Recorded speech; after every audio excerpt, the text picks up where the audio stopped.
Welcome to the MANA presentation on extended post-termination commission clauses, which are sometimes referred to as life of part, life of program, or LOP clauses. Many manufacturers' representative manufacturer agreements contain simple termination clauses. Either party can terminate an agreement by sending the other a written notice.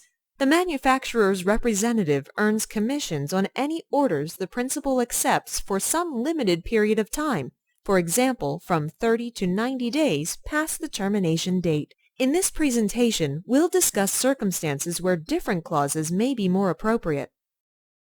Manufacturers' representatives are businesses. Like any business, they need to generate profits in order to stay in business and grow. Manufacturers' representative businesses pay major expenses like payroll taxes, travel, health insurance, and other benefits. The time the sales force spends making sales calls needs to generate revenues in excess of the costs to generate profits. How they write the agreement post-termination commission clause impacts the commission. Let's look at some situations where a longer post-termination clause may apply. If it takes a long period of time to book the initial order, an extended post-termination clause may be appropriate. For manufacturers' representatives who sell into the OEM markets, they expend several years of effort to design in a component. That creates a considerable upfront investment of unreimbursed time and money. When the business finally starts flowing, it is only fair the representative receives compensation, even if the principal terminates the agreement. They work with engineers who design products for the manufacturers they work for. The manufacturer's representative's goals is to have the design engineer spec in the components they sell. Once they succeed, they fulfill the requirements of the agreements they sign with their principals. From the product's drawings or specifications come the purchase orders. Accepted practice now states the manufacturer's representatives continue to receive commission as long as the customer buys that component. In the real world, the manufacturer's representative's job is not over once they spec in the principal's component. Competitors want to take the business away. Nothing prevents the design engineer or purchasing agent to make a switch to a different supplier.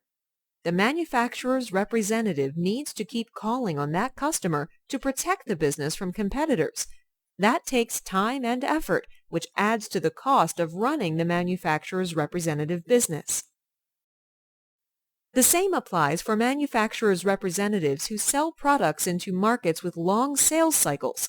For example, where customers require custom-built equipment or machinery.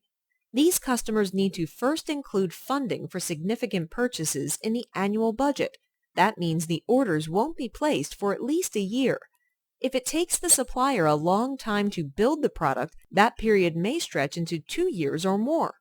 During that time, the manufacturer's representative continues to incur the costs of running the business. Another situation applies for manufacturers' representatives who sell into markets that require vendor codes, like aerospace, for example. Getting vendor codes takes over a year. The manufacturer's representative expends a great deal of effort to make that happen. And until you get the vendor codes, the customer won't place any purchase orders. Professional manufacturers' representatives only take on principals without vendor codes if the principal compensates them. They pay a fee or bonus when the manufacturer's representative succeeds in obtaining it. Manufacturers' representatives work on multiple projects with the knowledge that not all will result in orders. Competitors work on the same projects and sometimes the competitors get the orders. The manufacturer's representatives' principals fail to appreciate the amount of time and money their representatives invest in projects that may bring no return.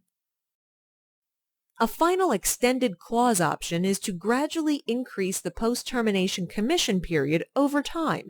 For example, if the relationship lasts between 2 and 4 years, add 60 days to the post-termination period. As time goes on, the number of opportunities the rep pursues and loses through no fault of his own accumulate. This adds to inefficiency and costs. Examples include opportunities lost due to the principal's high prices, competition, and the economy. So a rep who works for a principal for longer periods loses more and incurs more costs over the years without offsetting commissions.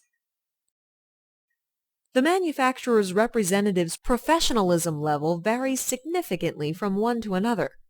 At one end of the spectrum, you find highly professionally run businesses that book significant amounts of orders. At the other end, you find salespeople who fail to think like business people who sell little and struggle. Manufacturers want to sign up the most professional ones willing to work with them. On the other hand, manufacturers' representatives want to sign up quality principals, companies who really get it when it comes to understanding how to effectively work with manufacturers' representatives. To attract higher-level professional manufacturers' representatives, take into consideration the situations we previously discussed and offer extended post-termination commission clauses. Sure, reps sign agreements without these clauses, but how well do they perform? The higher sales the professionals bring in generate far greater profits than sales from those who sign agreements without the clauses. In some cases, higher-performing professionals may ask you to participate directly in the cost of developing business in a new territory. We recommend you log in to the member area of the MANA website and watch the Developing New Markets video. We recommend you also log in to the member area of the MANA website and download the Manual for the Creation of a Rep Principal Agreement. The sample agreements you find in the back of the manual contain wording for extended post-termination commission clauses. We also strongly recommend retaining a rep-savvy attorney, and a list of those can also be found in the member area of the MANA website.